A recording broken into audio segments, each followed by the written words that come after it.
Are you craving a trip on Space Mountain? Well, we've got the next best thing. Welcome to Disney Coast to Coast.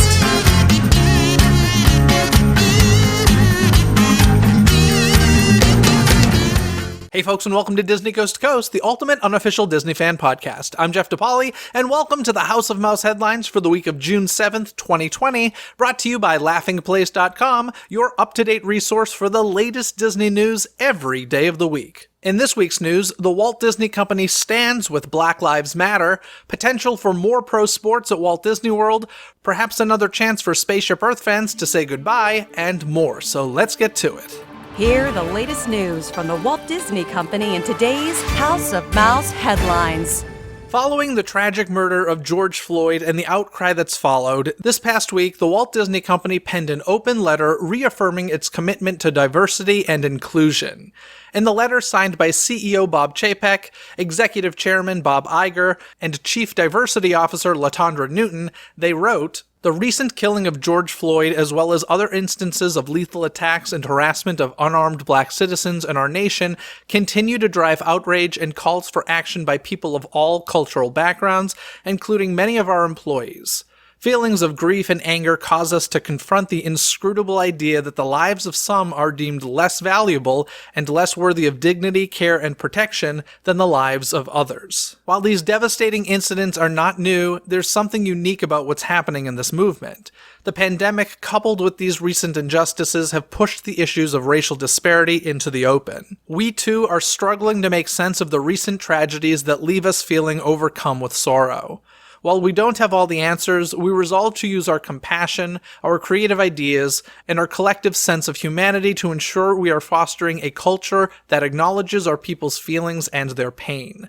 We also realize that now, more than ever, is the time for us all to further strengthen our commitment to diversity and inclusion everywhere. We intend to focus our efforts and resources to compassionately and constructively talk about these matters openly and honestly as we seek solutions.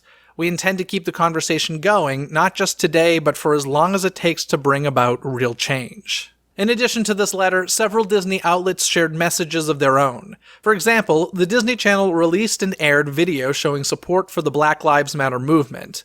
Meanwhile, across social media, Disney accounts posted a text message that read, "We stand against racism, we stand for inclusion, we stand by our fellow Black employees, storytellers, creators, and the entire Black community. We must unite and speak out." As part of their pledge to support organizations that advance social justice, the Walt Disney Company has announced that it will donate $5 million to support nonprofit organizations working on that front, beginning with a $2 million donation to the NAACP. The company has also previously provided millions of dollars in grants to help students from underrepresented groups make their dream of higher education a reality, including $2.5 million to the UNCF.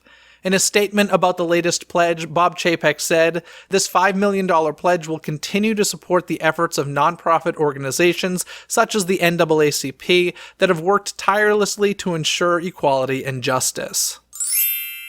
Given the current climate and civil unrest, two projects that were meant to debut this week have been postponed. First, the Star Wars Jedi Temple Challenge I told you about last week will now debut on YouTube Wednesday, June 10th. Posting on Instagram, the show's host and producer Ahmed Best wrote, "As a Black man, a Black father, a Black producer, and Black artist, I have to consider all that is happening in the world right now." Adding, "Hopefully we can be in a better headspace next week to enjoy this game show." Additionally, the release of We Are Freestyle Love Supreme, previously scheduled for June 5th on Hulu, has also been postponed to a later, unannounced date. That documentary chronicles the group Freestyle Love Supreme, which would perform freestyle hip-hop shows and included members Lin-Manuel Miranda, Thomas Kail, Christopher Jackson, and Anthony Viniziali. In a tweet about this delay, the group said, "Today our country, our world struggles to reach an end to this systematic racial injustice, intolerance, police brutality, and hate. We add our voices to that fight. to that struggle. Because in this moment our collective attention is turned toward these most pressing concerns, we have decided to postpone the premiere of our film, We Are Freestyle Love Supreme. We believe that through activism, understanding, and love, this country will realize that now is the time for lasting, real change and equity. Although the Cannes Film Festival won't be taking place in person this year, the famed event has announced its 2020 selections. Among them are 2 Disney-released movies, Pixar's Soul from director Pete Docter, and Searchlight Pictures' The French Dispatch, directed by Wes Anderson. Both of these films, as well as other selections announced by Cannes artistic director Thierry Frémaux and president Pierre Lescure, will get the chance to world premiere at other festivals that Cannes has alliances with. Soul, which was originally set to be released on June 19th, is now set to arrive in theaters on November 20th, while The French Dispatch is currently dated for October 16th. It looks as though more professional sports could be calling Walt Disney World home for a little while. This week, the Major League Soccer Players Association approved a proposal that would allow the league to return to play in 2020. According to ESPN, that opens the door for a tournament next month at Walt Disney World's ESPN Wide World of Sports complex. The teams are expected to arrive at the resort in 3 weeks, with tournaments lasting several weeks and all 26 MLS teams participating. At the time I'm recording this, full details have not yet been announced, but the league says they should be available in the coming days. In more sports news, the NBA is also now one step closer to resuming their season at Walt Disney World. This comes after the Board of Governors approved the plan in a 29-1 vote. The season restart is contingent on an agreement with the Walt Disney World Resort, which will serve as a single site for a campus for all games, practices, and housing for the season. Notably, the approved plan also only invites 22 of the 30 NBA teams to Orlando, with the remaining 8 not making the cut due to their standings at the time play was halted. Under the current plan, games would begin around July 31st, with the NBA Finals ending no later than October 12th. If you'll recall, Walt Disney World announced last week that it planned to begin reopening its theme parks starting July 11th. Among the many questions that fans had about the reopening was whether the beloved attraction and Epcot icon Spaceship Earth would be available when that park opened its gates on July 15th. Previously, a major refurbishment for the ride had been planned to start in May. However, according to local 362 union leader Eric Clinton, that project has been delayed indefinitely. This is potentially good news for fans who otherwise wouldn't have had a last chance to say goodbye to the current incarnation of the classic attraction. Speaking of Epcot, it seems as though the park's World Showcase pavilions will temporarily be staffed by cast members who aren't part of the cultural representatives. This is likely due to the uncertainty surrounding international travel.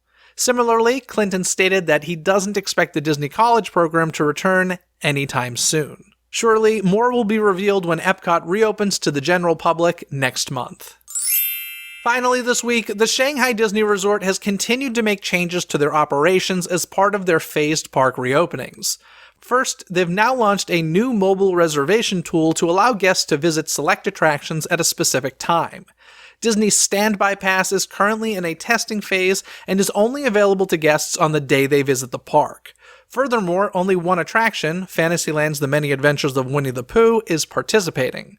Guests can acquire a Disney Standby Pass on the Shanghai Disney Resort official app for no extra charge, but it is subject to availability. Meanwhile, although Shanghai Disneyland has required guests to purchase dated one-day tickets since reopening in May, the resort has begun allowing guests general admission tickets to make reservations. Starting this past week, the park will maintain a 6-day reservation window. However, tickets must still be purchased ahead of time as no on-site tickets are being sold at this time. Annual pass holders are also still welcome to visit the park, but will need to make a reservation through the official channels.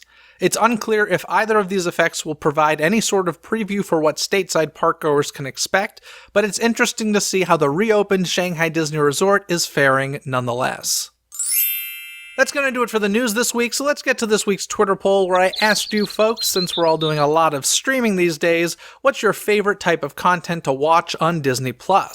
Your options were original series and movies, older movies, retro TV shows, or documentaries. In last place was retro shows with 16% of the votes, followed by older movies with 19% of the votes. Then documentaries got 27% of the votes, but most of you, 38% in fact, say you like the original series and movies. Do you agree with these results? Cast your vote in the Twitter poll every week by following Dizney CTC on Twitter. That's Dizney CTC. And just for the record, I watched the Disney Plus original movie Stargirl last night and loved it. It's a super charming coming-of-age story with a nice message. I liked it a lot more than I anticipated, so if you're looking for something to watch, I suggest that one. And before we wrap up the show today, I wanted to take a moment to say something. We've all been living in unprecedented times for a while now with the pandemic, and now times are even more unprecedented with protests happening all around us in this time of what will hopefully be national and worldwide growth. I just wanted to say that I truly hope that you are all doing okay. I've contemplated for a while whether or not I should continue releasing podcast episodes on its regular Sunday and Wednesday schedule. There are a lot more important things going on in the world right now that demands everyone's attention as we recognize, research, and respect the realities that are happening all around us. Meanwhile, the topics and news I discuss on this podcast primarily deal with escapism. However, I personally feel like being able to escape everyday problems is a necessary part of your mental health. Situations like this make me think of the safety precautions we're told every time we fly. In the event of an emergency, put your mask on first and then help others around you. If the constant news and current events are bad for your mental health, I believe it's okay to seek escapism and take care of yourself first. A lot of our regular opportunities for escapism don't exist right now, but whatever it is you need to do to take care of yourself, do it. For those of you who appreciate the escapism this podcast may provide, I will continue producing episodes for you through this time. For those of you who feel there are far more important things to concern yourself with right now, that's great too. Everybody deals with these situations in their own way. As long as you're remaining informed and educating yourself, as well as taking care of yourself and the folks around you, it's okay to pause and take a moment. I sincerely hope that you're all doing well, and it can never be said enough. Black lives matter. Other than that, folks, try and have a magical day. Thanks for listening to Disney Coast to Coast. Have a magical day. Disney Coast to Coast is produced and hosted by Jeff DePauli. Learn more about the podcast and become a supporter at DisneyCoastToCoast.com.